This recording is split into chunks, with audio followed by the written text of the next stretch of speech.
The first time you met him, what were the circumstances when Peggy brought you home to meet her family? That was like any other dating relationship, and that was back in 1994 when I first met Colonel Vaughan. He had retired back in 1980, so he was a lieutenant colonel. I was a brand new captain, I think. We got the relationship squared away right then. I started calling him Colonel at that point. When you were discharged from the Army after World War II? No, I was a colonel. Well, after World War II. Oh, after World War II. I know you flipped a Jeep and got demoted. I wasn't a staff sergeant. I was just a regular Buck sergeant? Buck sergeant. Had 3 stripes. Mm-hmm. And I guess the fact that his daughter had brought back a fellow military guy, that kind of set well with him?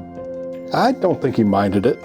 I think he probably thought a little more highly of me, given my military experience, than if I'd just been some other guy off the street.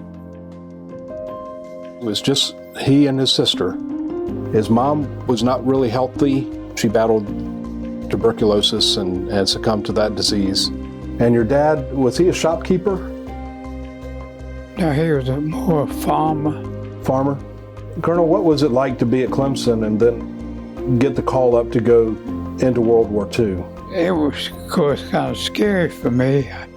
I hadn't been assigned anything like that, or even close to that. I was nervous for sure, and I just wondered what I would be doing. Mm-hmm. Upon graduating with a degree in agricultural engineering from Clemson University in 1948, was commissioned as a U.S. Air Force Reserve Second Lieutenant on March 22, 1952, serving for 28 years, including leaving for war on February 1, 1953, to serve with the U.S. Air Force in the last 6 months of the Korean War, after which he served as a United Nations peacekeeper until 1954. Councilman Wright, sir. Congressman Duncan, thank you. Colonel Vaughan wishes he could be here today. He just didn't feel up to it this morning.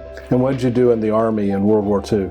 I was assigned to drive the enemy, the Germans, back from their procedure into the United States. And that's exactly where we fought the war, was pushing them back. And we had to get on the road because they'd have it usually blocked. And we'd have a little skirmish there. So a few of our troops would get killed sometimes, and sometimes we could push them back. But we managed to even just push them to the length of a football field would be help, because it cut down some of their morale. Yeah. What happened when you flipped the Jeep? What were you doing? Pushing them out of our way and making them lose some of their strength. Mm-hmm. And so you got busted down to corporal, and then how long did it take to get sergeant back? I didn't get it back till I was discharged. Okay. Colonel, you were in Korea until 1954. What were you doing between the end of the war and when you came back home in 1954? We were working with the people that supported us, maintenance of planes. And you were working with South Korean military at that point under UN, United Nations operations, correct? Yes. Did you start with South Carolina Soil Conservation Service right after you got back home? Yes, I did. And what did you do with South Carolina Soil Conservation Service? I was engineer on some of the dams.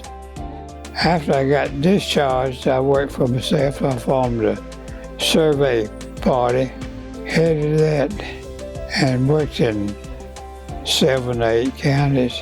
We were honored to recognize Colonel Vaughan on his 100th birthday. And it's been a difficult year. On June 8th, he lost his bride of 70 years, Evelyn Vaughan. St. John's United Methodist Church, where he's been a member for almost 60 years, recognized him on Sunday morning, the 10th of December. So we got him ready, got him dressed, got him over to the church.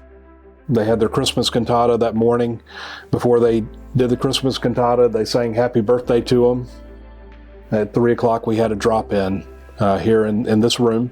We had about 40 to 45 guests come through during the drop-in. Some veterans groups came in, and then we had friends from church. Of course, we had family here as well, and neighbors. I think it's perfectly appropriate and fitting to recognize this momentous occasion of 100 years. Not many people get to that. Well, Colonel, congratulations on your birthday. Thank you for your service, and thank you for sharing your story with us. Thank you very much, Paul. I've been knowing you a long time. General Douglas MacArthur once said, "No man is entitled to the blessings of freedom unless he be vigilant in its preservation." After 100 years of life, Lieutenant Colonel Vaughan continues to embody the vigilance that General MacArthur described. I hope he will continue to inspire those around him in years to come. Brought to you by the folks at Anderson County.